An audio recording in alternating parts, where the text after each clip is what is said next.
Welcome to Season 5 of Far Reach Voyages, where we share our love of sailing and adventure travel.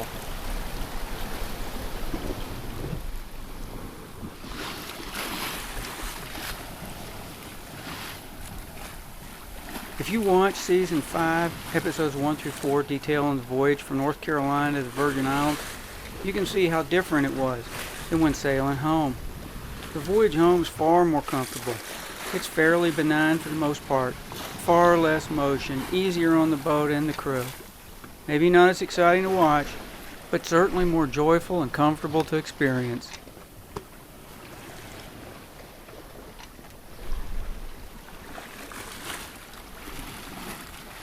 Saturday, 21 May 22. It's about 09:14.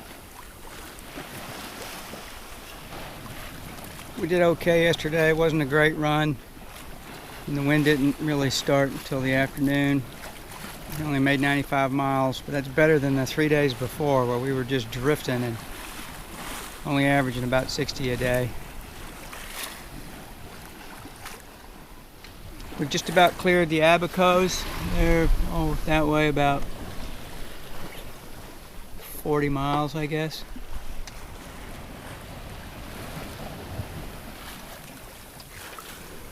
And we were wing and weighing all night, just the staysail and a single reefed main. We didn't get any squalls, which we thought we might.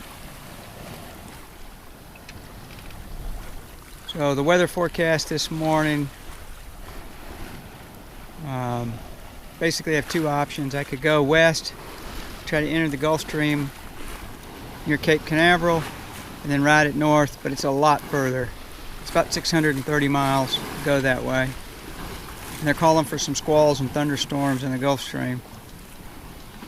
Or I can sail the Rum Line to an entry point a little to the west, actually, of, well, what would be the Rum Line to Beaufort, and enter there. That's 300 miles away.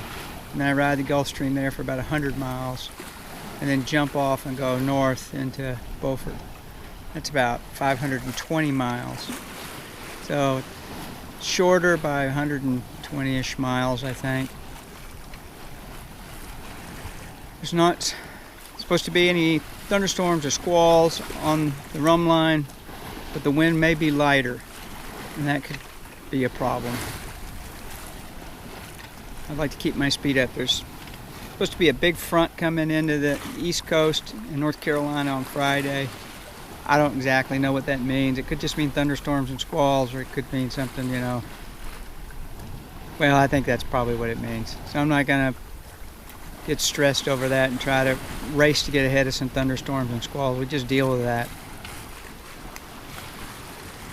But this morning I have up all plain sail, which is a full main, the staysail, and the working jib. I could zip on the bonnet to the Genoa. That would actually be a good idea. And I might do that later. I'll think about that. That would give us a little more horsepower. We're making between 6 and 7 knots right now. And it's only blowing, I don't know, I'd call this 10 to 12. The seas are flat, so we're making good speed. And by changing course now, we're on a reach, which is a very fast point of sail for us. We're creating a little bit of apparent wind over the sails, so that helps us. Boat steering wheel. Ran out of ice this morning. That's 9 days on cubed ice. That's pretty good. So clean out the ice box.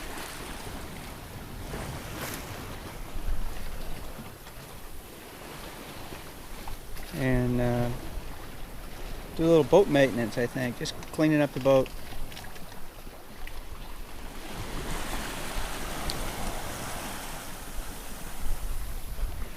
Still overcast and hazy. It's very humid. But it's beautiful. And we're making good time now, and that makes me happy.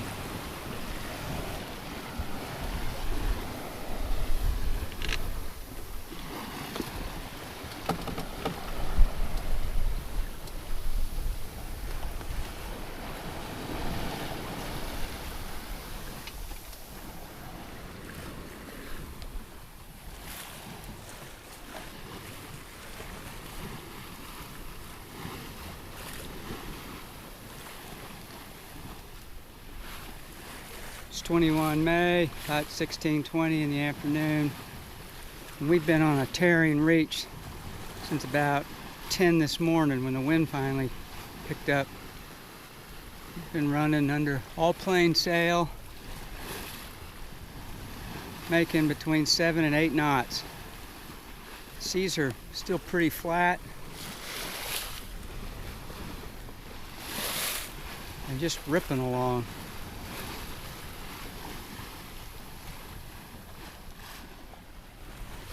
Time to set up the sun awning. Read, eat, nap, work on my celestial navigation. Florida's about that way, 200 miles to the west. We're about 60 miles north of the Abacos now. Sailing about 3, 4, 5 degrees true to enter the Gulf Stream about 240 miles from here. And then the plan is sort of get in the stream and sail that north about 100 and northeast about 120 miles and then jump out and carry on into Beaufort. That's the plan. See what happens.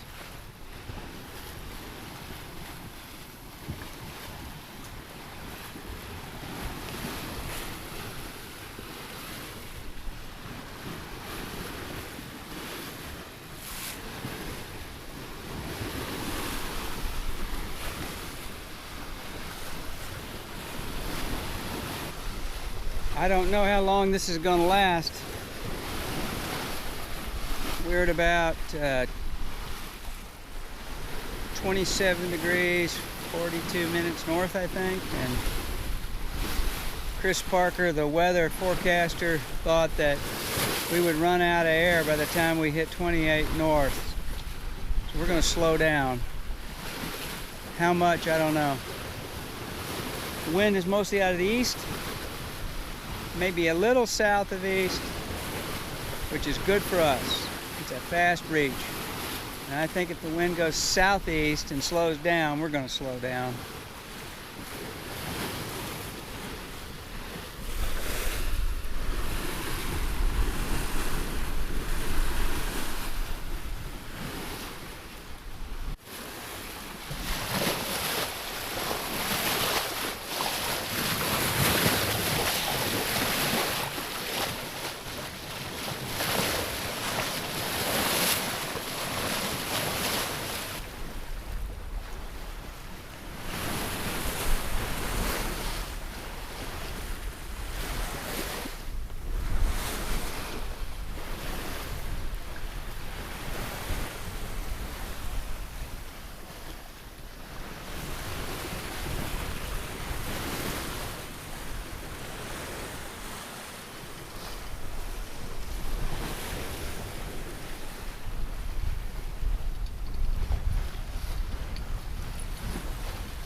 In the late afternoon of day 10, I noticed the boat starting to jump around. I stuck my head up out of the companionway and there were square waves all around the boat. I didn't think to shoot any film. I wish I had because it was crazy. I went up into the cockpit. Nothing but square waves and agitated water as far as I could see. I went below and took a look at the chart. We were sailing over an underwater cliff face that was rising from 17,000 feet deep over the American Basin to 3,600 feet over the Blake Plateau. All that disturbance was due to the upwelling of water against that 14,000-foot cliff face. There could be catastrophic waves here in a big storm. Not a place to be in a small boat at the wrong time. Knowing what the hydrography is, even offshore, can make the difference between safety and serious danger.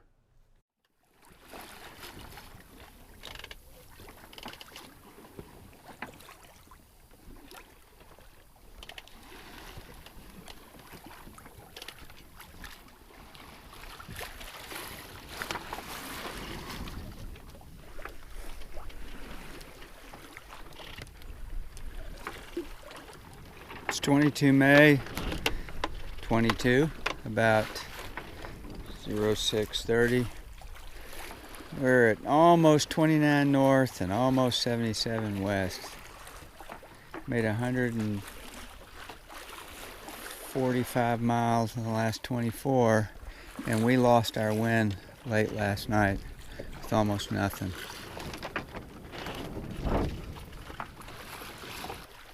We've sailed into this ridge of high pressure, and there's not supposed to be much wind at all for the next couple of days, even less after tomorrow.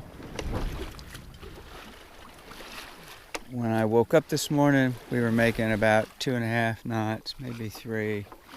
Dropped off a little bit, around 5 to about 2 knots. But I feel a little bit of a breeze coming up right now.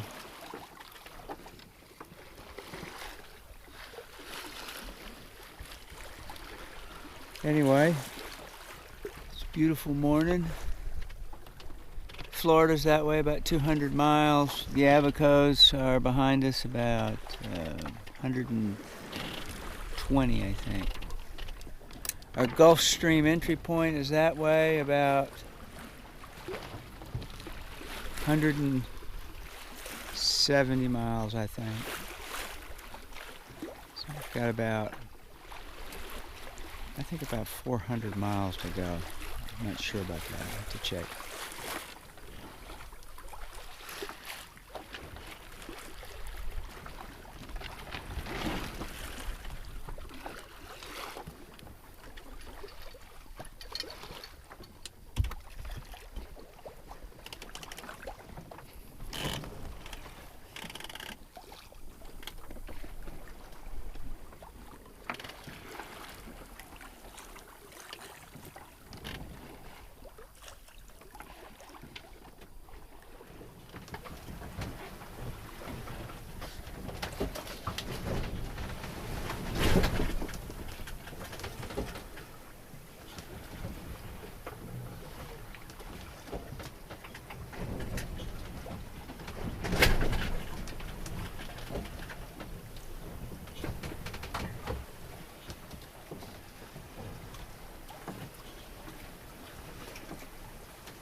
Join us for the next episode. Message in a bottle.